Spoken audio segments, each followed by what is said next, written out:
शेतकरी मित्रांनो, स्वागत आहे पुन्हा एकदा एका नवीन व्हिडिओमध्ये व नवीन अपडेटमध्ये. शेतकरी मित्रांनो, खरीप पीक विम्याची भरपाई आता 1300 कोटीवर गेलेली आहे. कारण राज्य शासनाकडून अगोदर जो निधी मंजूर करण्यात आला होता तो 1119 कोटी रुपये म्हणजे 1200 कोटी रुपयेपर्यंत हा पीक विमा मंजूर करण्यात आलेला होता. परंतु आता त्याच्यामध्ये भर टाकण्यात आलेली आहे. शेतकरी मित्रांनो, गेल्या वर्षी जो पीक विमा मंजूर झाला होता त्यावेळेस अगोदर 2100 कोटी रुपये मंजूर करण्यात आले. परत 2400, 2500, 3000 अशा टप्प्याटप्प्याने ज्या पद्धतीने पीक विम्याचा निधी राज्य सरकारकडून मंजूर करण्यात आला व त्या पद्धतीने शेतकऱ्यांच्या खात्यामध्ये पीक विम्याचं वाटप करण्यात आलं. त्याचप्रमाणे शेतकरी मित्रांनो, आता जो पहिल्या टप्प्यामध्ये जो 1119 कोटी रुपयाचा पीक विमा जो मंजूर झाला होता त्यामध्ये आता वेळोवेळी वाढ होणार आहे. प्रत्येक आठवड्यामध्ये तुम्हाला आकडे बदललेले दिसणार आहे. त्यामध्ये सोयाबीन असो, मूग असो, उडीद असो, सर्व जे काही पिकं तुम्ही भरलेली आहेत पीक विम्याला त्यामध्ये वेगवेगळ्या प्रमाणात निधी मंजूर करण्यात येत आहे.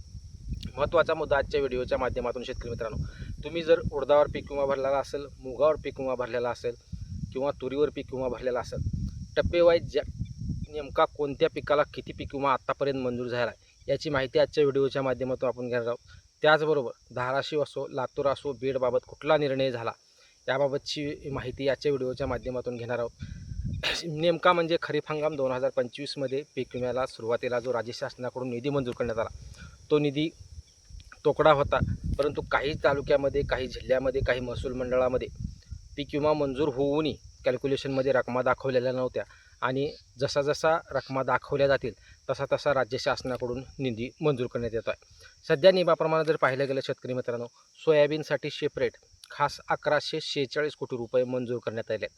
त्यामुळे ज्या शेतकऱ्यांनी पीक विमा सोयाबीन पिकावर भरलेला आहे त्या शेतकऱ्यांसाठी सोयाबीनचा पीक विमा जर रक्कम तुमच्या क्लेम कॅल्क्युलेशनमध्ये दाखवत असेल ती रक्कम तुमच्या खात्यामध्ये वर्ग होणार. सोयाबीनसाठी सध्या ह्या स्थितीमध्ये 1146 कोटी रुपये मंजूर झालेत. भात पिकासाठी 72 कोटी रुपये सध्या मंजूर झालेत. कांदा पिकासाठी 26 कोटी रुपये मंजूर झालेत. शेतकरी मित्रांनो, एक आनंदाची बातमी म्हणजे खूप शेतकऱ्यांना असं वाटत होतं आणि मलाही तसं वाटलेलं होतं की कांद्याचा पीक विमा शेतकऱ्यांना मिळेल की नाही. परंतु शेतकरी मित्रांनो, सोलापूर जिल्ह्यातील मंगळवेढा तालुका असो, इतर ज्या तालुका असो, महसूल मंडळात खूप शेतकऱ्यांना कांद्याची रक्कम खात्यावर पडायला सुरुवात झाली आहे. त्यामुळं ज्या शेतकऱ्यांनी कांद्यावर पीक विमा भरलेला आहे त्याही शेतकऱ्यांना कांद्याचे पैसे मंजूर झाले आहेत. त्यांचे पैसे त्यांच्या खात्यामध्ये जमा होणार आहेत. कांदा पिकासाठी एकूण आत्तापर्यंत 26 कोटी रुपये मंजूर करण्यात आले आहेत. तर तूर पिकासाठी 19 कोटी रुपये मंजूर करण्यात आले आहेत. मका पिकासाठी 12 कोटी रुपये मंजूर करण्यात आले आहेत. मूग पिकासाठी 8,72,00,000 रुपये मंजूर करण्यात आले आहेत. उडीद पिकासाठी 8,33,00,000 मंजूर करण्यात आलेले आहेत. ज्वारी पिकासाठी 1,78,00,000 मंजूर करण्यात आले आहेत. बाजरी पिकासाठी 1,11,00,000 मंजूर करण्यात आले आहेत.